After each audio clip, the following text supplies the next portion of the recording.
chạy xài thôm chưa đâu bây giờ lên nhau đấy thôm chiên hả chạy con kia bó này chạy bằng chạy phai như này đấy sao ngào đâu có được ngào nhau mà đâu lấy đi mua đông kia nước pan đến tháng hai mỗi cái nước pan đến tháng hai chạy sai bước xa thôi ơi một phát đồ nhập ăn sao nhắm à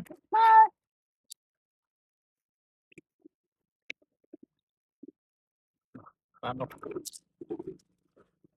mình bó đây rồi liên nghe chạy lên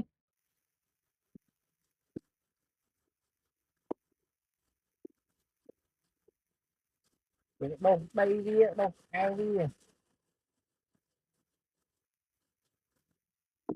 nè đâu đây trên rồi đây chuyện bò bây giờ lên không lên không lên bảy sáng không ba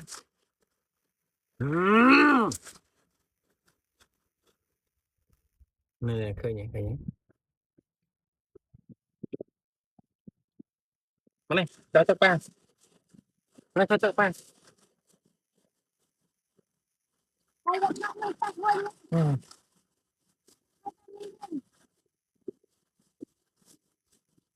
lên sao lên thật đi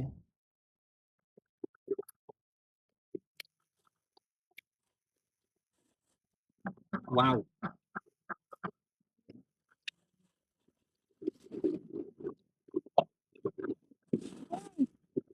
hai hai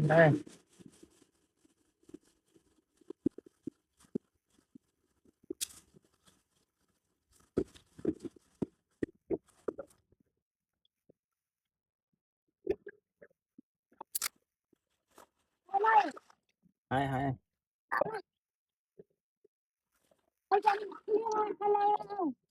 cái tao là những hai ấy chậm bao nhiêu ngầu mà đâu ngầu vậy đặt số đặt cột sót riêng số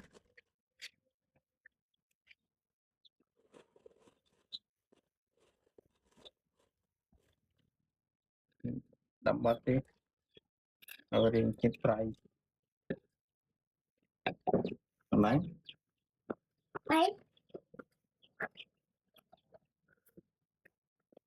mình tham tặng nhiều tính rồi mình hết chứ đó ngầu đi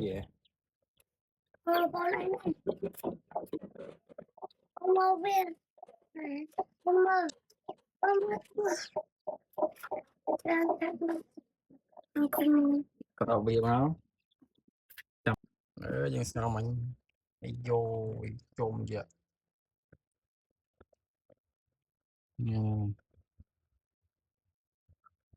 anh nói chạy gì anh nào đó này mình nào đây để mà bộ tập tay cho con ăn chị con chạy anh ơi này này chết anh chết gì phạt cạnh của nằm sao quá nằm sao một đảo rồi sạch từ xoài thô mà chiên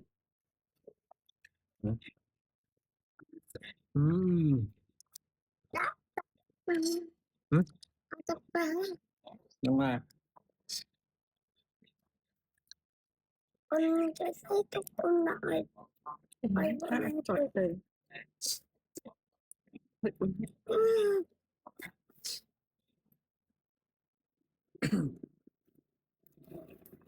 wow đã nghe này wow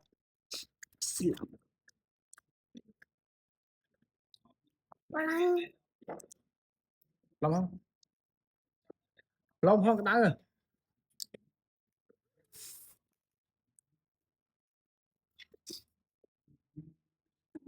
Ăn kem không kia? Ừm. Ăn kem không? Nhưng đập pin đã bán này.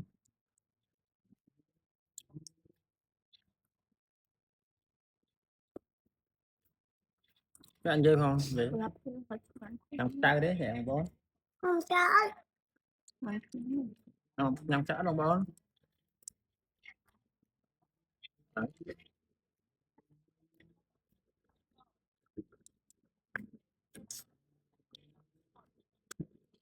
Anh nhắc lấy mấy anh đã toàn hoàng. Thôi tôi chạy được không hiểu.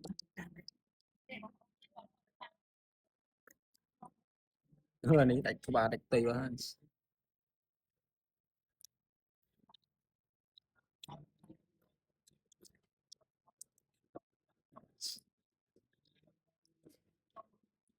Wow.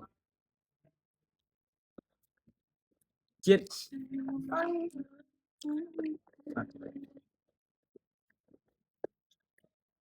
Ăn ta. Làm bờ Bạn tính như vậy không? đi ta làm nó. Bạn tính tiền. Nhá cho lắm. Tự nhiên. Lại cho nó chăn. Liệu cái tôi bị chăn. Nhưng tôi biết con Ám ơi, cái mà chạy cái rồi. bye bye.